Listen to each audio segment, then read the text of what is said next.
Okay, 1988, Asda. Yeah, that was the time that I first bought a computer magazine. It was a copy of the Games Machine, which is a long defunct games magazine, and that was the first real brush with gaming that I'd had. Played on my mate's Acorn Electron a couple of times, but seriously got into gaming, yeah, from that first copy of the Games Machine. From there I went on to C+VG, Mean Machines, Games TM, and Retro Gamer.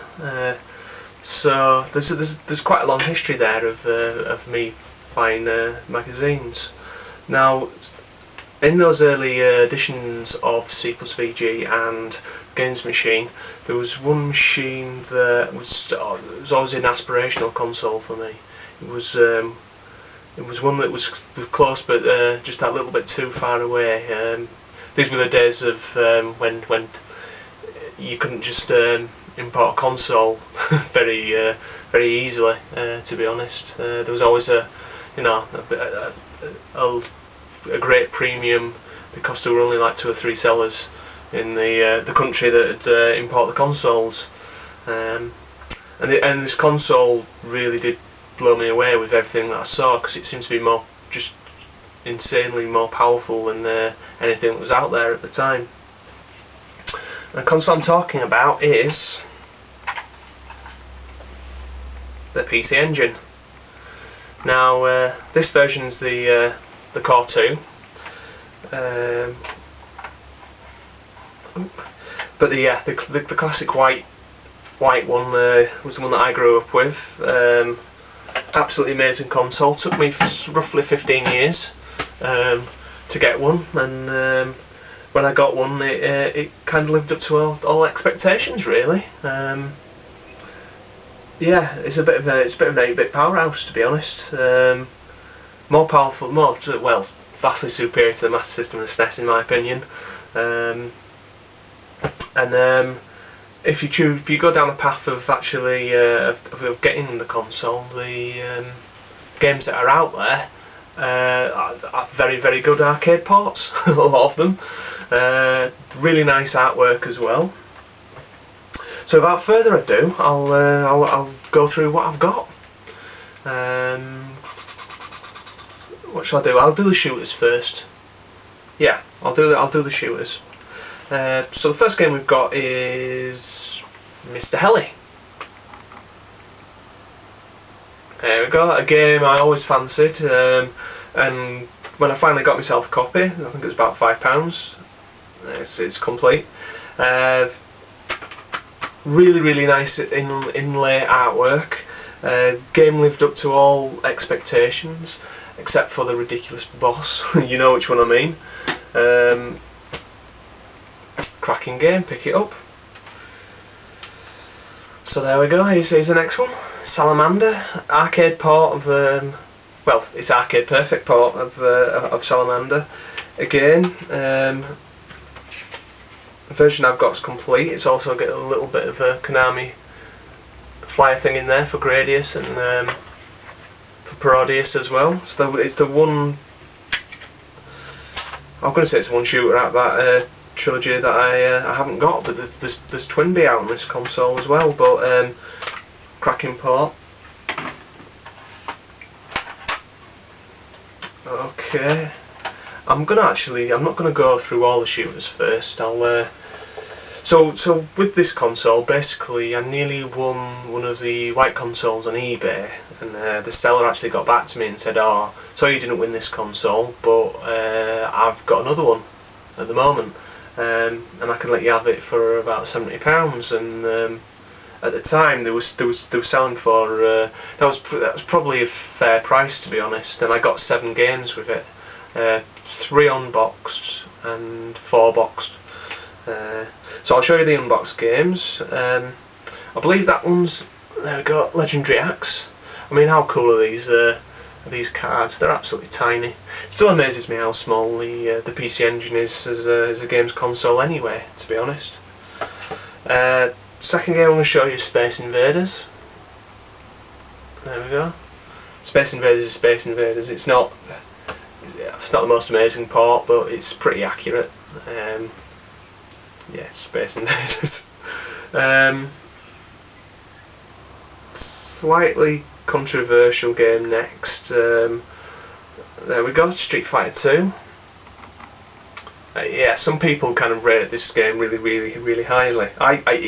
Don't get me wrong, it's a bloody good port, and gives the Mega Drive version a run for its money. Ultimately, I think the Mega Drive version is good. It's better actually, but for an 8-bit port, this is pretty spectacular. It has to be said. It's better than any home computer version, to be honest. So this is there we go, Victory Run. I believe it's an arcade conversion. Never really played the arcade game. It's got some quite nice box art, but it's a bit crap, to be honest.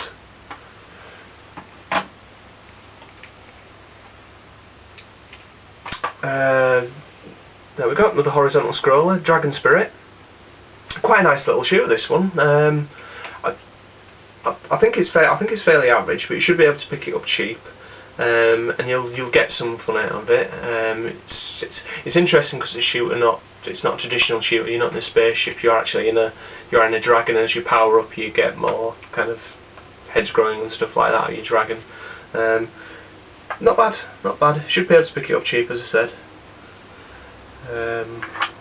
Now the next one was an absolute bargain. There we go. Galaga 88, enhanced version of Galaga. It's really cool actually. They've done a really good revamp with the graphics. The gameplay is quite fast and frantic, and for 99p it was great. It really was. I mean, the copy's not in mint condition. It's a bit battered, and there's some kind of it looks like some kind of, there we go, duty stamp on the back of the manual, but from 1990. But I can look at that. Okay, next one I'm going to show you is, there we go, Chase HQ. Looks like a pretty faithful conversion of the arcade game, to be honest, but it just didn't press my buttons. I don't think 2D races age very well, and this definitely hasn't aged greatly, to be honest. But yeah, it was fairly cheap, so I can't complain really. Right then, the next game, every PC Engine owner should have a copy of a Bomberman game. There we go, there's mine, Bomberman 93.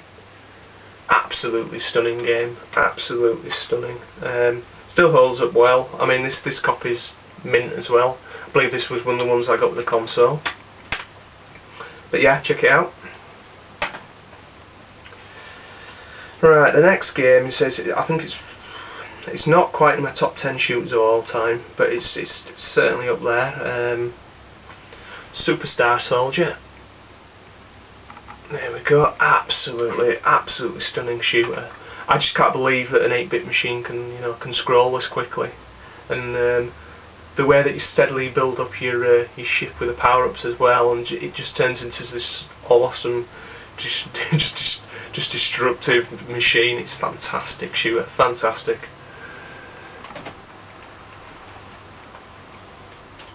Okay, the next two games used to go for quite a lot of money, but it's probably since they've come out on the Virtual Console that the price of them have both dropped. Because there we go. There we go. Alien Crush. I picked this up for, I think it was $2.99. Yeah, complete version. It used to go for quite a bit more. I absolutely love this game. I really do. Before I actually bought it on the PC Engine, I had it on the Virtual Console and thought it was absolutely amazing. Well worth hunting down. And the next one is Devil Crash. even better than Alien Crush, this one. Again, this used to go for absolutely silly money, but I think I paid about 8 or 9 quid for it. But it used to go for around about 20, it really did. Possibly, I'd say it's my favourite pinball game, but the Mega Drive conversion done by Technosoft, called, is it Dragon's Fury, is slightly better. It's just enhanced graphics and enhanced sound. So yeah, that's kind of part one of the video. In the second part, I'll go through the remaining games that I've got. Okay, see you in part two.